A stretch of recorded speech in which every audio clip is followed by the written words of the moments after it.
आओ बच्चों, एक क्वेश्चन आपको मैं बता रहा हूँ, ये एक्सरसाइज 5.4 पे बेस्ड है। एक्स्ट्रा क्वेश्चन बताया जा रहा है, ध्यान रखिएगा, ताकि आपका कुछ बेसिक बिल्ड्स हो, ठीक है ना, इसके बेसिक कॉन्सेप्ट वगैरह ये सारे इसमें चैन रूल लगेंगे और कुछ विशेष वगैरह नहीं, ठीक है। तो इंट्रोडक्शन के मार्फत से हम एक्स्ट्रा क्वेश्चन बता रहे हैं जो आप लोग के लिए ये बेहतर रहेगा। देखिए क्वेश्चन दे रखा है, if y is equal to log log log x q find dy by d x, मतलब आपको डिफ्रेंशिएट करना है, कुछ है। तो चलिए हम लोग इसका डिफ्रेंशिएट करते हैं। देख लिए, तो पहले डायरेक्ट मेथड आपको बताते हैं, dy by d x. Clear है? क्या हो जाएगा, d बाई डी एक्स, ये देखिए इस टर्म को लिखिए log log log x Q, देखिए 3 बार दिया हुआ है। अब नॉर्मल आप दिमाग दौड़ाइए, लॉग एक्स, इन सब को x ले लीजिए, तो लॉग एक्स का फॉर्मूला में आ गया। अब आपको पता है कि लॉग एक्स का अगर d बाई डी एक्स निकालते हैं तो क्या आता है, 1 बाई एक्स, ठीक है ना। ये फॉर्मूला आप लोग को पता ही है। चलिए तो आगे हम लोग बढ़ते हैं। देखिए d by d x log x हो गया, यानी कि 1 बाई एक्स, एक्स में सारे टर्म आ जाएगा। क्या लिखेंगे, log into log x Q. Clear है? इंटू मल्टीप्लाई कीजिए, फिर इस वाले टर्म को आपको करना होता है, तो क्या लिखेंगे, d बाई डी एक्स, आपको पता है चैन रूल वाला सिस्टम, इस सारे को लिखिए लॉग और लॉग एक्स क्यू। गौर से देखिए, अब ये फिर क्या प्रोसेस में आ गया, लॉग एक्स, यानी कि ये लॉग एक्स में आ गया, ठीक है। तो अब हमें इसे करना होगा, तो हम इसी लाइन में करते हैं, चाहे तो आप नेक्स्ट में भी कर सकते हैं। देखिए यहाँ हम करते हैं इस वाले पार्ट को, तो क्या लिखेंगे, d बाई डी एक्स, ये हो जाएगा लॉग एक्स क्यू, ठीक है। पहले इतना सॉर्ट आउट करते हैं, फिर आगे हम लोग बढ़ेंगे, ठीक है। अब देखिए हम क्या लिख सकते हैं, 1 अपॉन, ये पार्ट है, लॉग लॉग एक्स क्यू, ये तो हम लोग आसानी से लिख सकते हैं। चलिए इसको थोड़ा सा आगे बढ़ाते हैं। देखिए, ठीक है ना, ये पार्ट एज इट इज़ हमने लिख दिया। गौर से देखिए, into d by d x, देखिए लॉग एक्स, लॉग और इसके साथ x आएगा, यानी ये भी क्या हो जाएगा, 1 अपॉन, ये लॉग एक्स वाला पार्ट, ये x है, लॉग एक्स, देखिए लॉग आपके साथ फ्रंट में आ गया, तो ये x आ जाएगा, यानी log x Q, log x Q. Clear है? इंटू ये कंडीशन आएगा, d बाई डी एक्स, देखिए लॉग लॉग एक्स, एक्स यहाँ पे है, तो 1 बाई एक्स हो जाएगा, यानी 1 बाई एक्स क्यू, और फिर एक्स क्यू का निकालेंगे d बाई डी एक्स और एक्स क्यू। क्लियर है? हम चाहे तो इसको यहाँ भी लिख सकते थे, लेकिन फिर भी हमने आपको समझाने के लिए बेहतर नीचे हमने कर दिया। चलिए तो आगे बढ़ते हैं। क्या लिखेंगे, गौर से देखिएगा, 1 अपॉन, इस वाले पार्ट को लिखिए log log x q into 1 upon, ये देखिए आ जाएगा आपके पास log x q into 1 by x q into, ये देखिए 3 आगे आ जाएगा, तो आपके पास क्या आएगा, 3x और 3 माइनस 1 2, 3x स्क्वायर आ गया, ठीक है ना। ये आपने बेसिक देख लिया, ठीक है। अब गौर से देखिए, थोड़ा सा आगे हम लोग बढ़ने की कोशिश करते हैं। एक्स स्क्वायर है, एक्स क्यूब है, तो आप चाहे तो इसको कट कर सकते हैं, या यहाँ पे माइनस हो जाएगा ये वाला पार्ट, तो यहाँ पे x बचेगा, ठीक है ना, क्योंकि 2 है, यहाँ 3 है, ठीक है। तो इसको आप कट करके x लिख सकते हैं एज इट इज़, क्योंकि x 1 बचेगा, ठीक है। तो ऐसे लिखना नहीं है, आप इसको नीचे एज इट इज डाल सकते हैं, ठीक है। मैं ऐसे बता दिया हूँ, लेकिन ये कोई ज़रूरी नहीं है, ठीक है, आपको नीचे लिखना है। देखिए तो फिर आगे हम लोग बढ़ते हैं। गौर से देखिए, इस वाले पार्ट को लिखिए 1 upon log into log x into 1 upon, ये देखिए लॉग एक्स का क्यूब है, और यहाँ भी देखिए लॉग एक्स का क्यूब है, लॉग एक्स का क्यूब इंटू, ये देखिए ये तो कट गया 3, तो 3 को हम फ्रंट में लाते हैं, ठीक है। ये तो एक्स स्क्वायर कट गया, तो एक्स बचा, ठीक है। एक्स ऐसे लिखना कोई ज़रूरी नहीं है, यहाँ आप लिख दीजिए, ठीक है ना। तो यहाँ आप इंटू में एक्स नीचे कर देते हैं, ठीक है, क्लियर हो गया। अब गौर से देखिए, इसको थोड़ा सा हम लोग आगे और बढ़ने की कोशिश करते हैं। एज इट इज आप देखिए, हम इस 3 को आगे फ्रंट में लाते हैं। देखिए ये कंडीशन हमने लिख दिया 3। यहाँ देखिए लॉग इसको देखिए लॉग एक्स क्यू है, 3 को हम आगे कर देते हैं, लिख सकते हैं 3 इंटू लॉग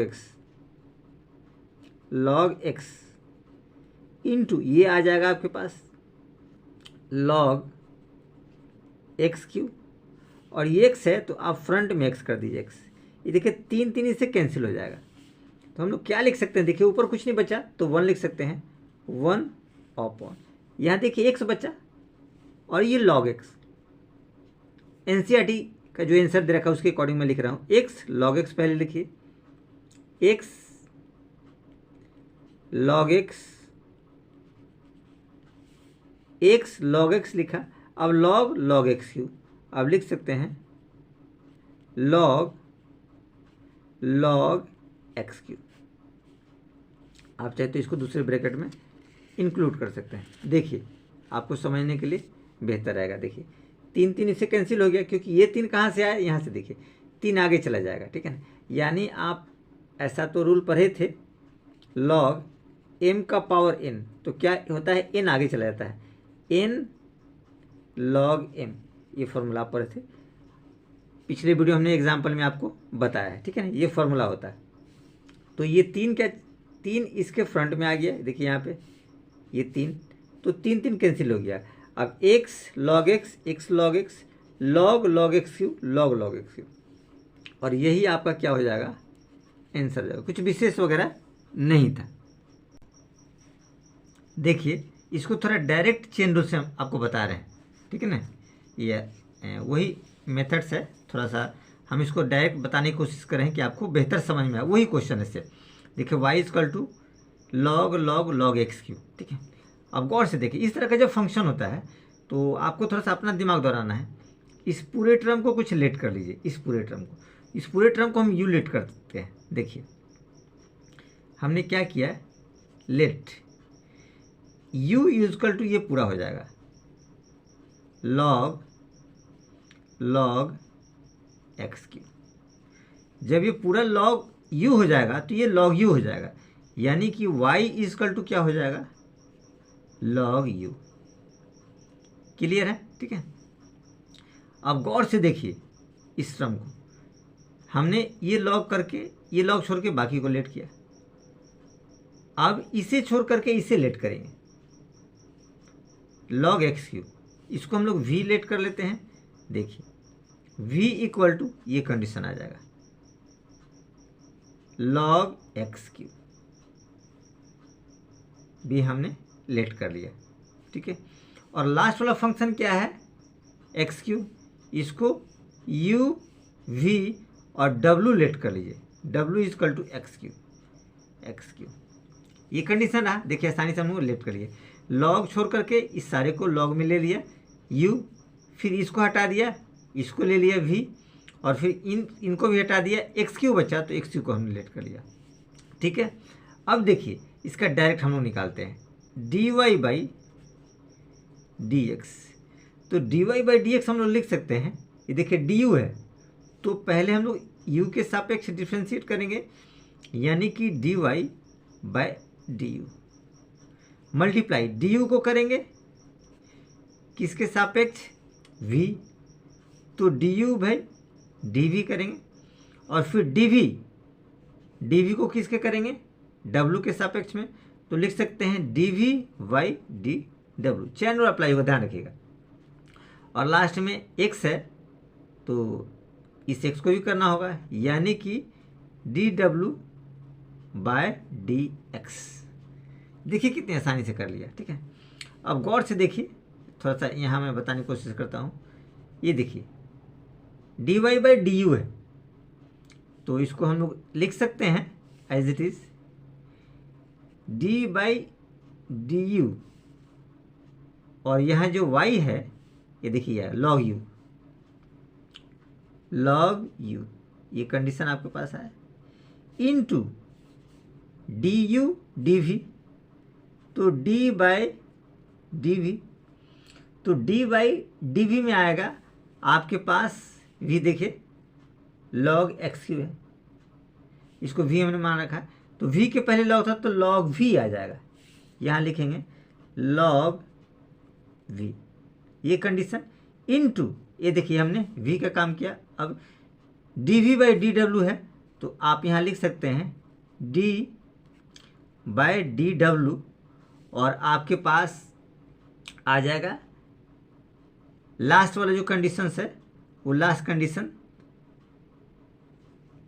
कंडीशन में आपके पास आएगा, कंडीशन होगा log एक्स क्यू का, इस वाले कंडीशन का यहाँ लिखेंगे log x q into D by d x, D x में आपके पास क्या आ जाएगा, ये लास्ट वाला कंडीशन एक्स क्यू, तो हम लोग लिखेंगे एक्स क्यू।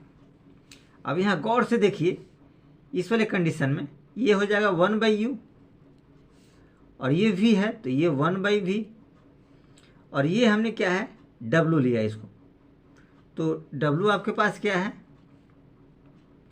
log w, ऐसे log w आप लोग यहाँ लिख सकते हैं, और कुछ है नहीं इसमें, तो log w ही इसको कीजिए, तो ये हो जाएगा 1/w इंटू ये क्या हो जाएगा 3x²। देखिए ये रिजल्ट आपके पास आ रही है। अब इसका वैल्यू आप पुट कर देंगे आसानी से, देखिए अब इसमें वैल्यू पुट कर दिए 1/u, u क्या है देखिए log एक्स क्यू,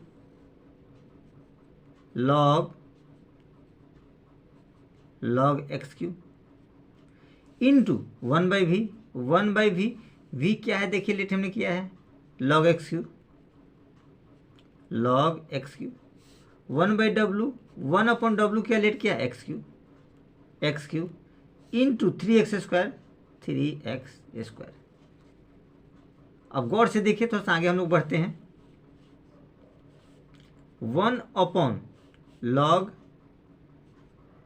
इंटू, इस 3 को आगे लाइए, 3 into log x into 1/log x Q, और ये 3x² है, आप यहाँ एज इट इज़ कर दीजिए 3x², और एक्स क्यू यहाँ देखिए इसको हटा दीजिए, ये जब हटा देंगे तो सिर्फ आपके पास 3 बचेगा और नीचे x बचेगा, तो नीचे x के बदले आप फ्रंट में x लगा दीजिए, यहाँ हमने x कर दिया, ये जो x बचा देखिए x² एक्स क्यू है तो ये कट जाएगा, x बचेगा x, ये देखिए 3 इससे क्रॉस कर गया, क्या रिजल्ट आएगा आपके पास 1/x और log x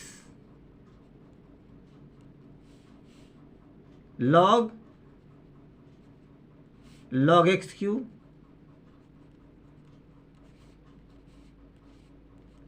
यही हमारा क्या हो जाएगा एज इट इज, ये हमारा आंसर हो जाएगा। अब गौर से देखिए इस वाले आंसर को,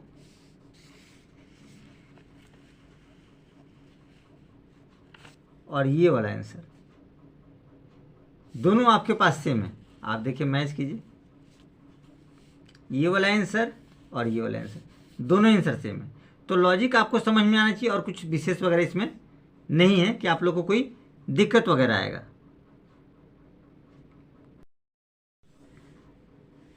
आओ बच्चों, एक और क्वेश्चन हम लोग करते हैं, इसको डिफ्रेंशिएशन निकालना है।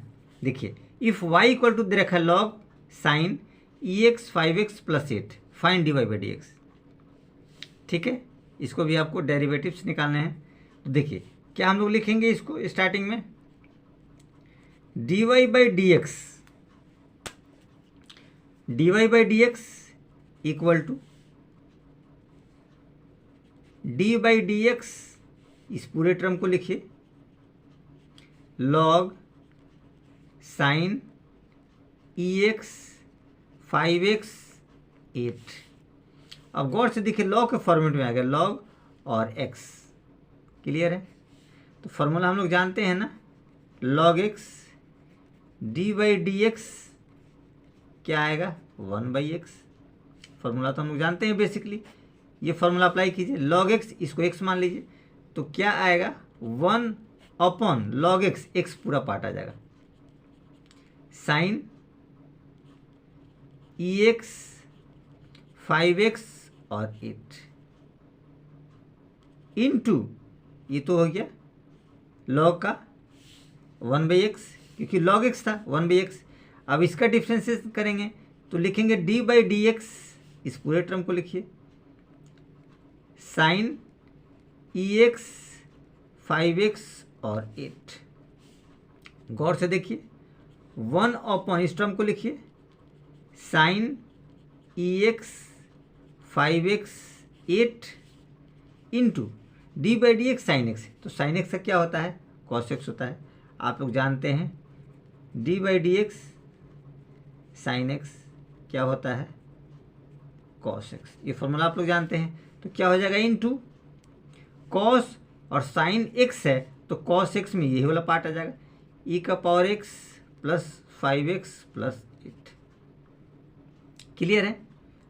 अब ये आने के बाद, ये चूंकि फॉर्मूला है आप लोग ध्यान रखिएगा, ठीक है ना, ये आ गया। अब एक्चुअल में इंटू क्या करेंगे, इस पार्ट को भी हमको करना है, तो लिखेंगे d/dx, ये वाला पार्ट हो जाएगा e⁻x 5x और 8। इस पार्ट को भी डिफ्रेंशिएट करना है। अब गौर से देखिए, कॉस इतना और साइन इतना, ये ऊपर ये नीचे है, तो कॉस बाई साइन क्या हो जाएगा, कॉट, यानी हम लोग लिख सकते हैं कॉट e⁻x 5x और प्लस 8। यहाँ गौर से देखिए, सबको अलग अलग डिफ्रेंशिएट करेंगे, तो आप कर दीजिए as it is d/dx ex, d/dx 5x, d/dx 8 plus कर दीजिए, ब्रैकेट में क्लोज कर दीजिए। देखिए d/dx तीनों को निकालना था, इन तीनों का हमने कर दिया, पहला, दूसरा और तीसरा। ठीक है, आगे बढ़िए थोड़ा सा। Cot e⁻x 5x plus 8।